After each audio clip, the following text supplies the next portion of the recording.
नमस्कार मित्रांनो, स्वागत आहे तुमचं पुन्हा एकदा आपल्या नवीन ब्लॉग मध्ये. आणि आजच्या ब्लॉग मध्ये तुम्ही बोलत असाल की हे टकला काय झालेलं आहे.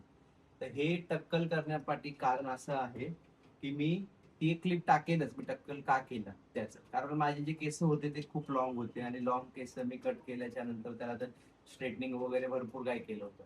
मग त्याच्यामुळे ते केस झाले ते माझे डॅमेज. त्यामुळे मग मी ते पूर्ण निर्णय घेतला की पूर्णच कट करेल. माझी 4-5 वर्षाची मेहनत पूर्ण गेली. त्या केसांना एवढा खर्च केला असेल ना मी, मलाच माहित नाही. मी ती एक व्हिडिओ टाकतो आता सलून मधली की ती का टकला केलाय.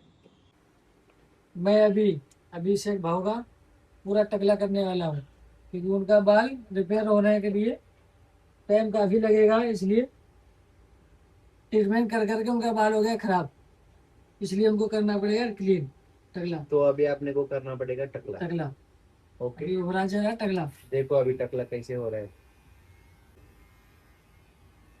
मित्रांनो, 5 वर्ष कशाला बोलतात? 5 वर्ष, 5 वर्ष मी माझे केस वाढवले होते आणि ते मी आता कट करताना मला ना एवढं दुःख होत आहे ना की मी लय पैसा खर्च केलाय केसांवरती. लय म्हणजे लय खर्च केलाय म्हणजे केसांवरती. तर तो मी निर्णय घेतलेलाच आहे की मी सगळे केस काढून टाकतो पूर्ण टकला.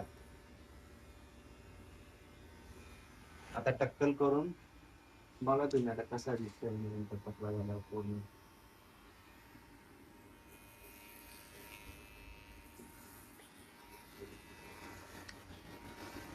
आणि आज आपल्याला जायचं आहे 2 गाड्यांपैकी एक गाडीचा डिसिजन घेण्यासाठी. एक आहे फॉर्च्युनर लेजेंडर आणि दुसरी आहे MG ची मॅजेस्टर. ह्या दोघांपैकी एक गाडी आपल्याला फायनल करायची आहे आणि त्याची लवकरच ग्रँड डिलिव्हरी घ्यायची आपल्याला.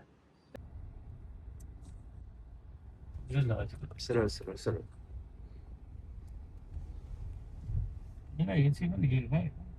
जुने भी गाड्या दिसतात. लेजंड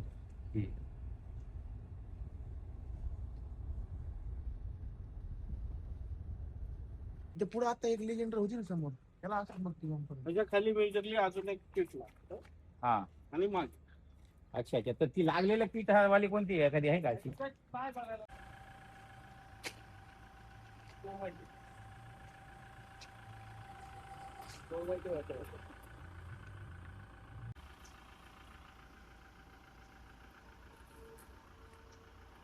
कोणाची? आपली नाही ना? आपली नाही दिसत ना रे काही बोलले. हम्म? नवीन दिसते त्याला.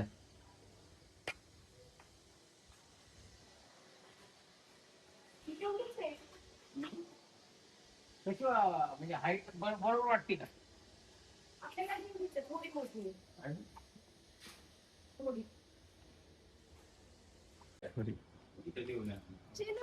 मी काढतो मी काढतो. आहा, दोन्हीकडे सेम आहे. चालवायची तुला गाडी दोन्हीकडे सेम आहे. लाकडू. हाईट पण सेम आहे, लेंथ पण सेम आहे. हे बरं आहे, ते हँड ब्रेकचं आहे ना, ते आता बटन दाबणार नाही काही बोलले. त्याला आज तसला मला हँड ब्रेक आहे. टा टा टा टा टा टा लाकडू. फक्त लेजेंडर मध्ये आपला किट लागतो ना, तेवढाच पोझिशनिंग आपल्याला वाढतं. तू कुठलं बटन दाबायचं काही बोलले आधी? इथलं बटन दाबायचं ना. आता दाबता येईल का तुला बटन? नाही ना. आता जस्ट आम्ही टोयोटाची लेजेंडर प्लस बघितली, चालवून पण बघितली. पप्पानी पण त्यांना तर तीच आवडलेली आहे गाडी. आता आमच्या सगळ्यांचं म्हणणं आहे म्हणून त्यांना आम्ही घेऊन चाललोय MG ला. MG ची मॅजेस्टर बघायला. तर आता ऑन द वेच आहे आम्ही. आपल्यासोबत कर्जतवरून माणसं आली, फायनान्स वाले. चला आता तुम्हाला मी MG शोरूम ला जाऊन भेटतो. आता ऑन द वेच आहे आम्ही. आता आम्ही आलो MG ची गाडी बघायला, मॅजेस्टर. तर बघा आता कशी काय गाडी, मला दाखवतो. आज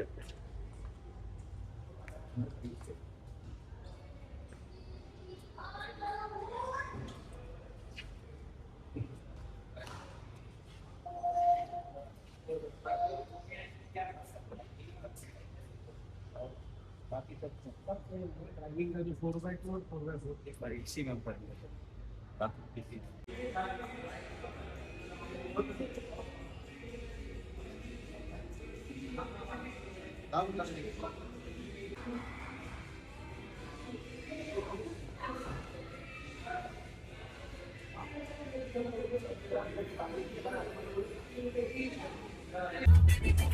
आता लेजेंडरची टेस्ट राईडच्या नंतर एमची मॅजेस्टरची टेस्ट राईड घेणार आहे.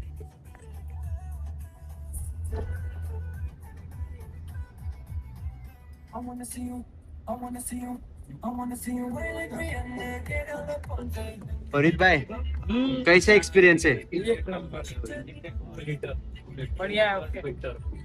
मामा?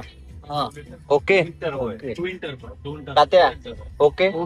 जेव्हा गाडी 1500 RPM च्या वरती जाते ना तेव्हा ते पॉवर येते त्याच्यावर जास्त.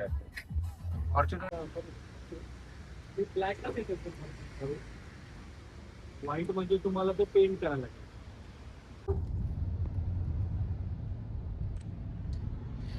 एमटीची टेस्ट राईड घेतल्याच्या नंतर ना घरी जाऊन मस्तपैकी जेवण केलं होतं. जेवण करून आपण लगेच आता निघालोय श्रीरामपूरला. श्रीरामपूरमध्ये उद्या एक आपल्याला दहावा अटेंड करायचा उद्या मॉर्निंगला. लगेच आपण आता निघालोय इमिजिएटली. आपला असा कंटिन्यू ना गाडीचा प्रवास आहे, त्यामुळं आपल्याला गाडी एकदम दणकट आणि एकदम रफ अँड टफ पाहिजे आणि फीचर्स पण हवेत त्यात. आता फॉर्च्युनर लेजेंडर प्लस जी घेतोय आपण ती एवढी एक्सपेन्सिव्ह कार आहे आणि ती एक्सपेन्सिव्ह कार असून त्यात काही फीचर्स मला काही भेटले नाही. आणि पर्सनली माझा एक्सपिरियन्स जर असेल ना तर मी ती चालवून बघितली गाडी, मला ते बिलकुल आवडली नाही. कारण म्हणजे हा लोक बोलतात बाबा की रोड प्रेझेन्स चांगला आहे आणि दहशत असं ह्या सगळ्या गोष्टी. आपल्याला आपण जे व्हॅल्यू जी देतोय ती व्हॅल्यू मध्ये आपल्याला बेस्ट क्वालिटी भेटली पाहिजे आणि आपल्याला कम्फर्ट कशाचं ते बघितलं पाहिजे. त्यामुळे माझं तर वैयक्तिक मत आहे की कम्फर्ट मला लेजेंडर मध्ये तर नाही भेटला. एकदम कॉम्पॅक्ट वाटली आतमधून. आणि जी मॅजेस्टर आहे ती खूप जागा आहे गाडीमध्ये आणि एकदम मोकळी गाडी आहे. असं लॉंग रूटला आपण चाललोय, समजा झोपलोय, मसाज सीट चालू आहे मस्तपैकी, तर एक वेगळंच फील आहे त्या गाडीमध्ये. तर बघूया आता नेमकी कोणती फायनल करतोय आपण. आता ऑन द वे आहे रस्त्याला. आता एवढे किलोमीटर अजून आहे आपल्याला जायचंय. टोटली 250 किलोमीटर पर्यंतचा प्रवास. टोटली 320 किलोमीटरचा प्रवास होता, तर आता 229 किलोमीटर राहिले आणि आता समृद्धी महामार्गाला लागणार आहे. समृद्धी महामार्गाला आपण लागलोय आणि मस्तपैकी रस्ता एकदम ओके मध्ये भेटलेला आहे आपल्याला. आणि आजचा ब्लॉग आता मी पोहोचतो पटापट जिथे मला लोकेशनला जायचं आणि आजचा ब्लॉग हा इथेच एंड करतो. आणि आजचा ब्लॉग तुम्हाला नक्की सांगा कसा वाटला आणि दोघांपैकी कोणती गाडी आपण घेतलेली बेटर राहील आपल्यासाठी तेही कमेंटमध्ये नक्की सांगा. बाय.